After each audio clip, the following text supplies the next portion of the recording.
I save for you? Take this! You better run! New backdrop!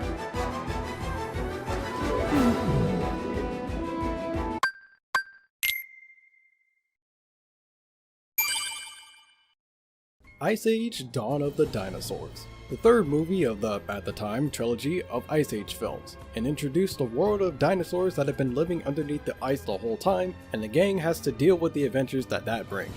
Also, Manny and Ellie have a kid, and Buck's super cool, so there's that. This is also the last movie in the franchise that is looked at fondly, as every movie after this one tends to be less liked and even remembered than the previous three. In my first Ice Age video, I brought up the fact that I even forgot that one of the movies existed at one point. That doesn't happen very often. But we're not talking about those movies yet. We still have one more video game before getting to that.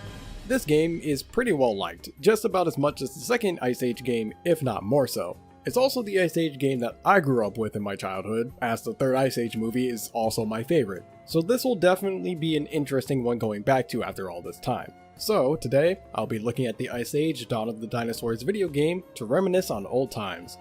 Also so that I can do another Ice Age game sooner rather than later. Seriously, between Ice Age 1 and Ice Age 2, it was like a year and a half.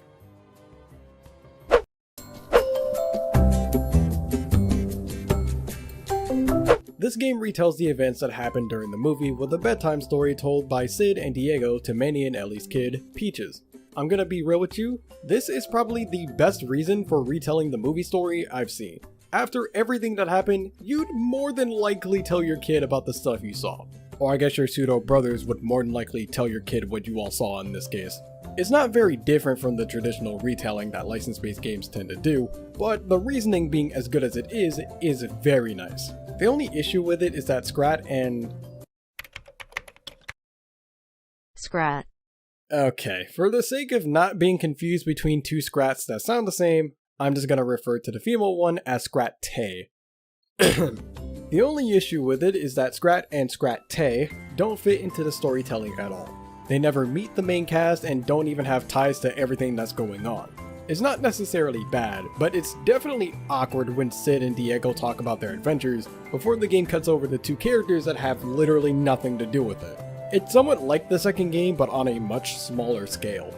I don't mind it much, but it's just very awkward and jarring. Aside from that, there's not much else to say.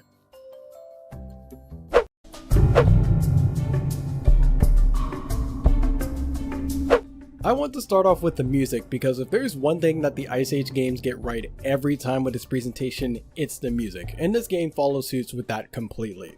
Honestly, I think this game has my favorite soundtrack so far. Not only are the songs pretty atmospheric, but they are also automatically diverse because of there being two completely different ice and dinosaur areas in the game. And the main theme, it had to have been made for nostalgia because it is beautiful to me. I legit almost cried multiple times just by being at the main menu. I had to turn off the game sometimes to keep myself from crying. It's that good. Maybe that's extreme nostalgia bias, but at the same time you're also kind of watching these videos for that. So I think it's okay to say that a little bit here and there. Now with the musical appreciation out of the way, let's talk about the graphics. It's the best so far without a shadow of a doubt. Now yes, that's a little unfair to say since this game came out on PS3 and Xbox 360 when Ice Age 2 was on Wii and PS2, but boy does this look so much more polished than the second game when comparing the two. Environments still have details in them with cave paintings in the ice areas and dinosaurs flying in the distance of the underground areas. The only odd thing I noticed is that shadows on non-playable characters is odd. Outside of that, the best looking game. Oh yeah, there's also only one movie scene from the movie that doesn't have the voice lines in it for some reason. A little weird to only have one scene in the story mode, as most games that utilize movie scenes use a decent amount of them, but whatever. I very much prefer in-game cutscenes compared to just ripping clips from the movie, and with there being no voice acting in that clip, I don't really have to judge anything for the voice actors being different. Speaking of, there's a lot less voice actors this time around because there's a lot less characters. But most characters have the same voice actors from the movie. There are some characters that I want to bring up though. Crash is voiced by James Arnold Taylor, who voices, you know. Diego surprisingly is voiced by Rick Pasqualone, I'm gonna really hope I'm pronouncing that right, who voices Gambit for any recent time he shows up. This is surprising since the last game had Dennis Leary reprise the role, and this game has Queen Latifah reprise the role of Ellie instead of Deborah Wilson from the last game. A soul for a soul, I guess. Buck is the final character that doesn't have their original voice actor. In place of Simon Pegg, we have James Patrick Stewart. Wait a minute. A character that wears an eye patch, has a specialty with guns as far as this game is going, has been around longer than we've known previously, and is voiced by James Patrick Stewart. Why does that sound familiar? Gee, I just don't know. Oh my god, he's just a weasel version of Zigbar. Well, aside from that revelation, all of the voice actors do great, and the only one you'll notice that isn't the same as the original is Buck. Again, he does a great job, but you'll notice.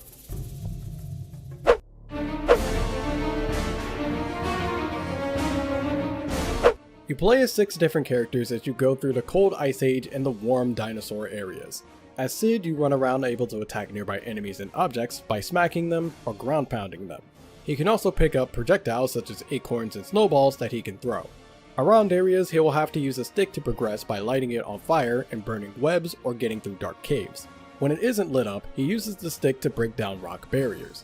There are also other segments where Sid has to roll on top of a ball of snow that has an egg inside while avoiding hazards, run away from a dinosaur while dodging its attacks, and shooting dinosaurs with a plant while protecting some baby dinosaurs. Yeah, this game gets a little weird, but it's not Mammoth and Human Baby get hit by a skunk to start floating weird. Seriously, I to this day still have no idea what the first game was doing back then. Manny can pull up objects with his tusk and swing his trunk at enemies to defeat them. Diego runs after a target and must catch up to it before time runs out or the target gets too far away. He can drift along ice so that it doesn't slow him down. Scrat and Scrat-Tay platform in a straight line over bottomless pits and various obstacles. Both characters have a standard attack, ground pound, and wall jumps to get by, but they also have unique traits. Scrat has the ability to climb and crawl along grassy ceilings, while Scrat-Tay can be pushed up and float due to air currents. Buck moves from area to area in a variety of ways. He can run along and leap off of certain walls and swing off of branches. He also crawls and shifts on long and windy branches and has segments where he constantly slides forward.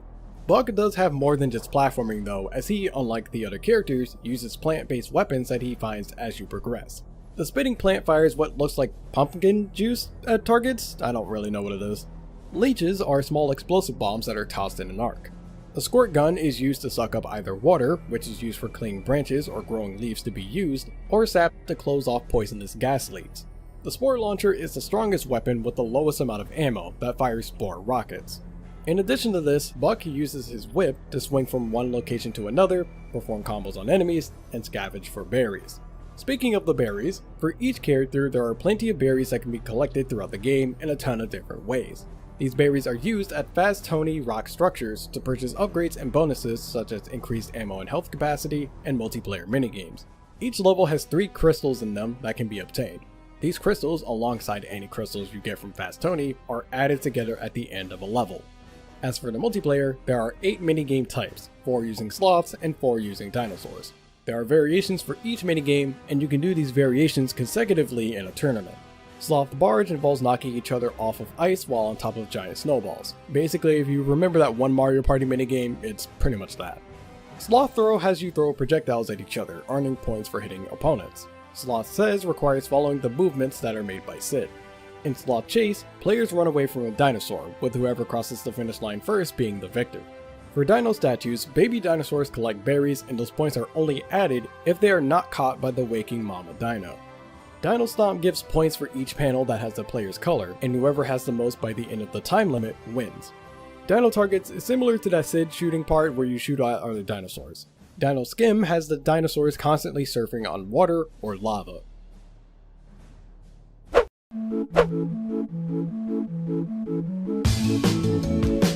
The playstyles for Sid, Buck, and Scrat/Scrat-Tay are great. What's so surprising about this is that they all play quite differently, but each of them feels like there's a good amount of care put towards them. Sid's 3D platformer style is well emphasized with certain unique actions and a variety of additional minigames that he does, such as the ball rolling and the dinosaur shooting. It's simple, but effective. Scrat/Scrat-Tay takes on a 2D platformer with some Donkey Kong Country elements. The movement for this is probably my favorite in the whole game, as going fast feels very fun. Buck feels more like an evolution of Sid's gameplay, going from a platformer to an action game. This becomes even more apparent when you realize that Sid is mostly played for the starting half of the game and then Buck is played for the rest.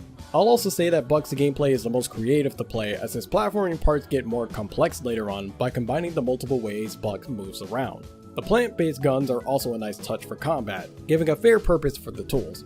I do kinda wish that enemies would get pushed back or become stuck by the squirt gun, but the utility purpose for progressing is fine. The whip combat is also fun too, though enemy health being larger would definitely help to make the multiple combos stand out more.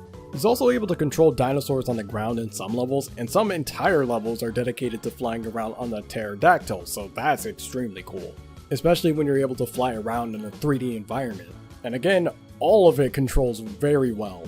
Collecting the crystals is pretty fun to do, and getting 100% is pretty easy since most of the time the method for obtaining the extra crystals is usually step off the current path for a little bit, made even easier in Sid and Bugs' levels as they have a win telling you where you should be going. The other method of getting crystals from Fast Tony is also fine since there are always times to get berries, especially late game when some levels give you a ton of berries for any last minute crystals or upgrades you might be missing out on. Plus, the sound of the crystals coming together is super satisfying.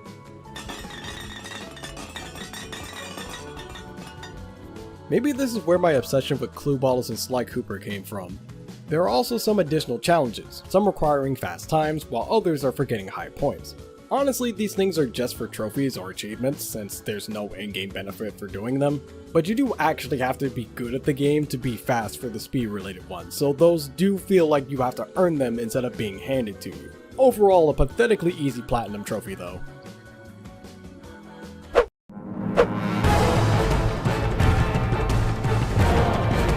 You might have noticed that I've barely mentioned Manny and Diego at this point, even in the gameplay section. That's because they might as well not be playable. Not only do they each only have a single playable part in the entire game early on, but you play as them for no more than 5 minutes combined, and I'm being generous with that amount. Diego has a chase that in the end doesn't even result in him succeeding, and Manny just pulls tree stumps. That's all you do as them. There could have been so much more with this. For Diego, maybe a segment where it's the opposite. Instead of him having to chase something, he has to run away from dinosaurs. And for Manny, a section where you fight off dinosaurs to protect Ellie or something. Just anything additional. You could take these two parts out of the game and it would change nothing.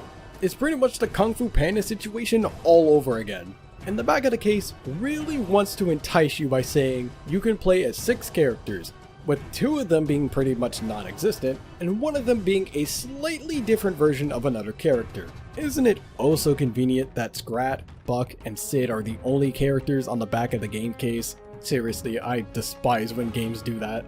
Now, I'm not sure if this is a PS3 thing, because I don't remember this being a thing when I played it on Xbox, granted that was so many years ago, but the lock-on while aiming is incredibly inconsistent. For whatever odd reason, using projectiles can either work perfectly fine, or track enemies down like a heat-seeking missile, or be nowhere near the target at all.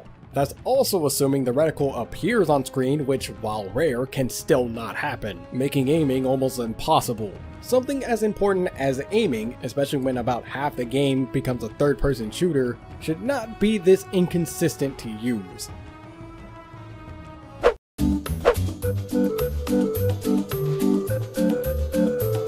The minigames are a mixed bag. With there being 8 minigames and different variations within them, this leads to a lot of content, but unfortunately, some of that is just fluff. A few of them are actually pretty solid versions that change up how the game is played, but others have very obvious flaws or are built on very lightly to the point where you wonder why the lesser built version exists. For example, with Sloth Says, one game mode has fastest first, where players get points dependent on who follows directions the fastest to the slowest. But then there's Spotlight, where you're supposed to copy Sid's movements when the spotlight is on you. But if someone that doesn't have a spotlight over them does an input, they don't lose any points for it, making it just as easy as the standard mode. Then for Sloth Throws, there's a splash version that has puddles you can splash in for additional points. So what's the point of the other game mode that just doesn't have this? It's not on a different map or change how the players have to interact with the hazards. I just wish some of these modes did better in terms of trying to keep player interest in all of the variations.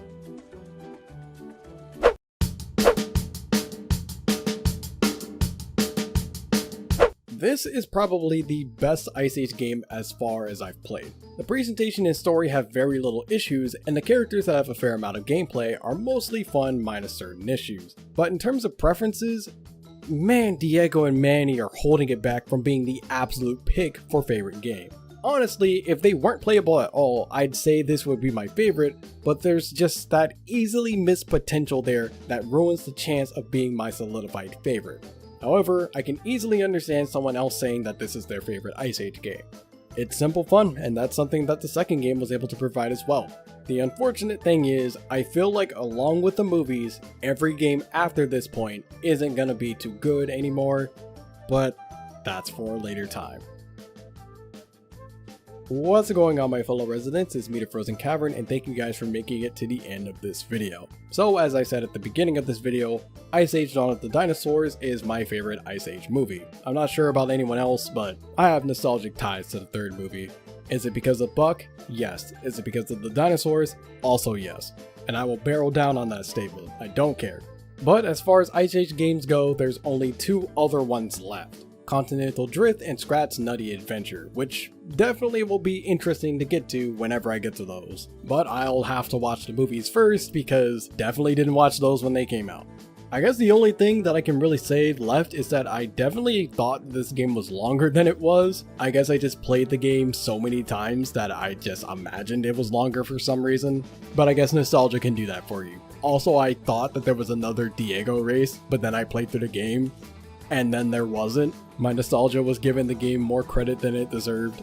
But yeah, let me know what your guys' favorite Ice Age game is because, goodness, it's really hard to say which one is actually my favorite.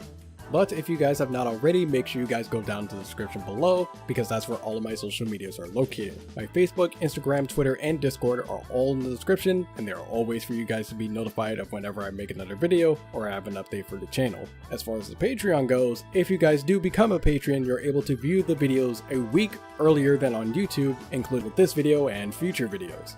And if you enjoyed this video, don't forget to like and subscribe for more, as well as share this video out with your friends and family. But until the next video, take care.